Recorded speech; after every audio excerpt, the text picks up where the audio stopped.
Welcome to this explainer. Today we're going to take what feels like a giant administrative headache and transform it into a super simple, step-by-step blueprint for getting your Kansas Real ID. So, are you ready to unlock smoother domestic travels and guaranteed access to federal facilities? Let's dive right into everything you actually need to know about securing your Real ID in Kansas. Honestly, it's way simpler than you might think. We are breaking the whole thing down step by step so you can get yours in hand completely stress-free. It's basically your ultimate VIP pass for domestic travel. Here is our quick roadmap for today. We'll start with an introduction to what the Real ID actually is, cover the eligibility requirements, walk through the exact application process, flag the most common mistakes so you can avoid them, tackle a bit of troubleshooting, and then wrap things up with a final conclusion and disclaimer. Okay, Section 1, Introduction to Real ID, the VIP pass for domestic travel. Let's get into it. The Real ID Act was actually passed by Congress way back in 2005. It was enacted based on the 9/11 Commission's recommendation to create a standardized, highly secure form of state identification. But what you really need to know right now is that this upgraded driver's license or ID card is your absolute minimum requirement for specific federal official purposes. Wondering if you already have one? It's easy. Just check your current ID. If there's a prominent gold star sitting right up there in the upper right corner, you are already Real ID compliant. Boom. Done. Now, it's important to understand the clear line drawn between federal jurisdictions and your normal day-to-day life.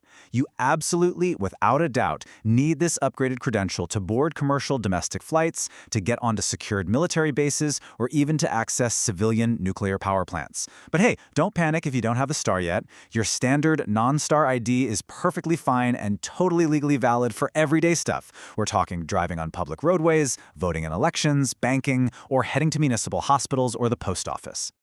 Moving on to Section 2, Eligibility and Requirements. Gathering your administrative toolkit. I want you to treat this phase like a scavenger hunt right in your own filing cabinets. The state breaks document collection down into 4 strict verification pillars. First up is lawful presence. Think state-issued birth certificates or an unexpired U.S. passport. For non-citizens, you'll need documents like a valid permanent resident card or an I-94. Pillar 2 is your Social Security number. Pillar 3 is Kansas residency. And listen up, you need 2 distinct proofs for this one, like a utility bill and a lease agreement. Finally, Pillar 4 is proof of legal name change.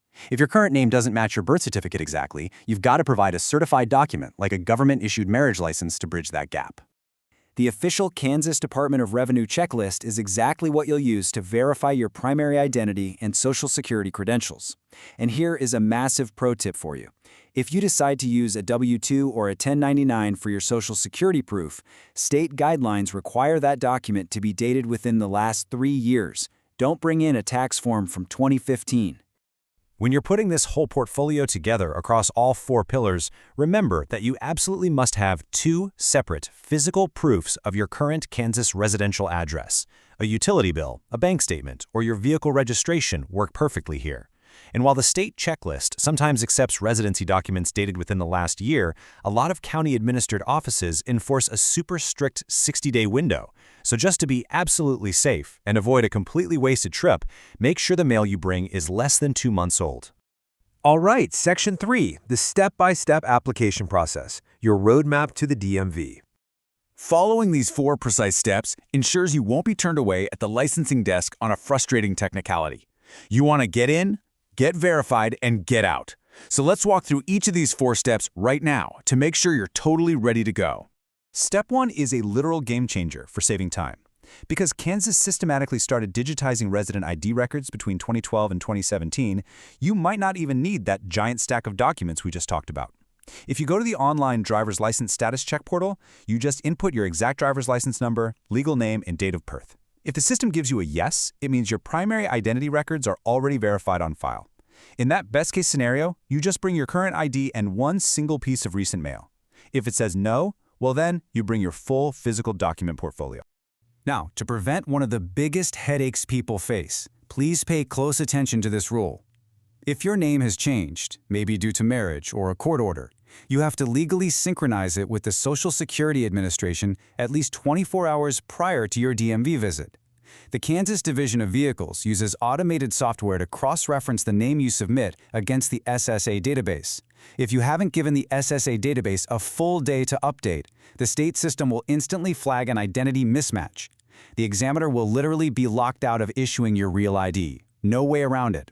Section 4. Common mistakes to avoid. Navigating the pitfalls. Let's rapidly fire through some common pitfalls so your visit is stress-free. First, regarding document integrity. Leave the photocopies and laminations at home. Examiners will legally reject a laminated birth certificate or a digital photo of a document on your phone. They need the original, physical paper. Second, commercial P.O. boxes are strictly prohibited for residency proof. It has to be a physical residential address. Third, if you bring a pay stub for your Social Security proof, it must show all 9 digits. If the first 5 numbers are masked with X's, it's totally useless. Also, marriage certificates must be government-issued, not ceremonial church certificates.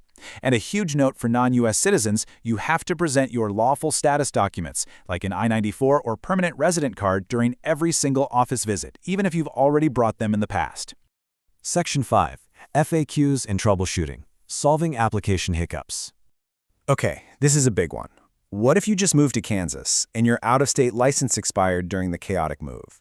Unfortunately, if your out-of-state license is expired, you were legally treated as an entirely untested driver in Kansas.